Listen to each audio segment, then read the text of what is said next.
Welcome back. Today we're going to be upgrading the Terra Precon. We're going to be taking 16 cards out and putting 16 cards in on an extreme budget. Additionally, you guys can always pick up that free $15 by clicking on that whatnot link in the description down below. And as always, you can get 10% off all of your Tellurian library proxies, which is going to be pretty useful because these Final Fantasy set looks insanely expensive. Now let's get right into this Precon upgrade. Let's read Terra real quick. For 1 red, 1 white, and 1 black, you get a legendary creature human wizard warrior that has at the beginning of combat on your turn, you get to mill 2 cards. Terra gains flying until end of turn, and then whenever Terra deals combat damage to a player, you may pay 2. When you do, return target creature card with power 3 or less from your graveyard to the battlefield tapped. She's going to be super powerful with extra combat steps, because not only is that going to double up on her mill, it's also going to double up on her ability, allowing us to pay even more. She's also going to be pretty powerful with double strike. I like extra combat steps more because that's going to be more damage and we're going to get both of her abilities, but even with double strike, it is going to allow us to double up on her ability,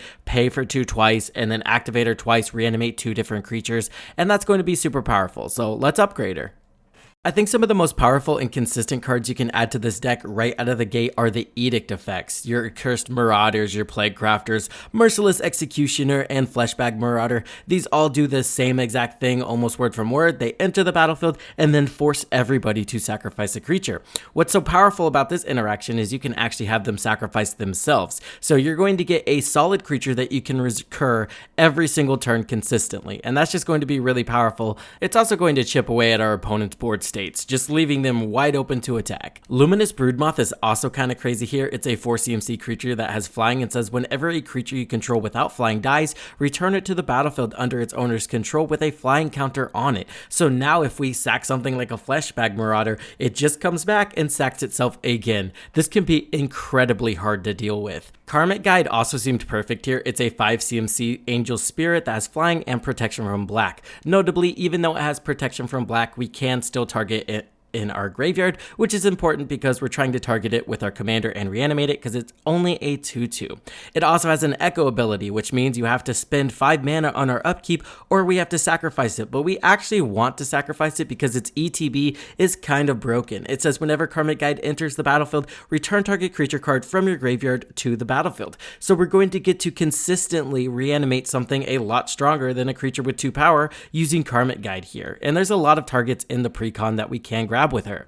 Aurelia, the war leader, also seems insane. Yes, this is a 6 mana angel, but it has 3 powers, so we can reanimate it with our commander. It has flying, vigilance, haste, and whenever Aurelia attacks for the first time each combat, untap all creatures you control. After this phase, there's an additional combat phase. So boom, we get 2 of our commander triggers, we get 2 of the mill triggers, and 2 additional combats.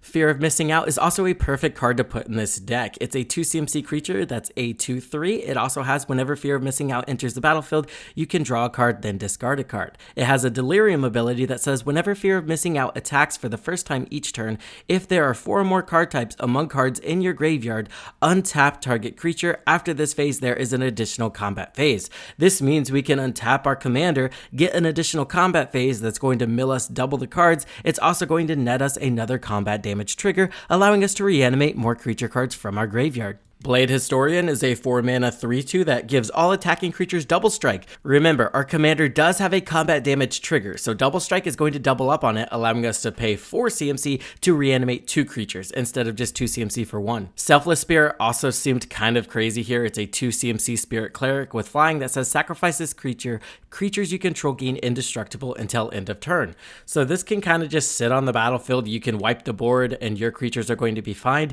and then you can even reanimate it with your commander and your creatures are still going to be fine. Ruthless Technomancer also seemed like a super solid include here. This is a 2/4 that's a 4 CMC creature, human wizard, that says whenever Ruthless Technomancer enters the battlefield, you may sacrifice another creature you control. If you do, create a number of treasure tokens equal to that creature's power. It also has an activated ability for 2 generic and a black. Sacrifice X artifacts. Return target creature card with power X or less from your graveyard to the battlefield where X can't be 0. So all you have to do is sack a creature, generate a ton of treasure tokens, and then you can reanimate that creature by sacrificing more treasure tokens. It's especially good since we're running a lot of high cost cards that have low power because that synergizes with the commander. Professional Facebreaker also seemed like a solid include here since we're messing around with double strike and additional combat steps. We're going to add this creature to our deck. It's 2 power, 3 toughness, 3 CMC. It's a human warrior with menace. Whenever one or more creatures you control deals combat damage to a player, create a treasure token. I want to spend a little time on this text box because it gets kind of confused a lot of times. This is not an ability that triggers once per turn.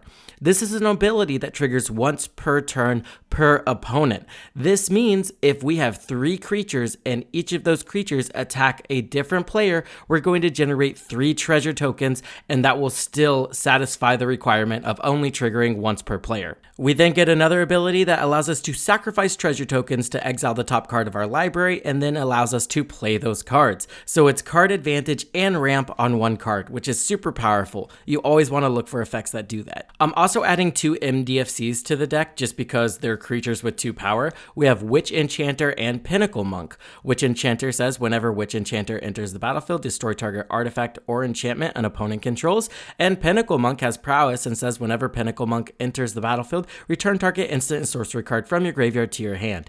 This just seemed so free here. These are going to be lands, but if they end up in your graveyard, we can actually recur them with our commander and get some solid value out of them. Vizier Seer is just a free sack outlet that says sacrifice a creature, we get to scry 1. Sack outlets are super powerful in this deck. You're going to get creatures all the time that get stuck on the battlefield that you want to get back in the graveyard. That way you can reanimate it for its powerful ETB or whatever else you're trying to do. Maybe you have a die triggers you want to trigger. Free sack outlets are what you need in decks like this, and Vizier Seer is one of the best just because of how cheap he is. Alicia, who smiles at death. I like Alicia here because honestly, I think a lot of people are going to grab Terra and just put them at the helm of their Alicia deck. So having Alicia in the 99 just makes sense. There's a lot of creatures that have 2 power instead of 3, and that's going to be notable because Alicia is a legendary creature that has first strike and says whenever Alicia, who smiles at death, attacks, 2 hybrid white and black mana. If you do, return target creature card with power 2 or less from your graveyard to the battlefield tapped and attacking.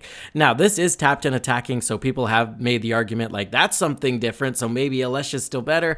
I don't know about that one. Anyway, I think she's perfect in the 99 just because we are running a lot of 3 power creatures that Terra can reanimate, but honestly, we're running a ton of 2 power creatures that Alicia can reanimate too. So it's kind of just like doubling up on her ability, plus you add in the extra combat steps and the double strike. It's just going to help out. Well, maybe not the double strike as much because again, you know, she's an attack trigger, but the creature she reanimates that enter tapped and attacking will have double strike now, so that is notable, I guess. The deck list is going to be linked in the description. It's going to have all the cards I cut and all the cards I added. All you have to do is look in the sideboard, and those are going to be the cards that I cut. You can sort the deck by tags, and it'll have all of the cards that I added, but I did go over all of them in this video, so you'll at least know, at least what I added.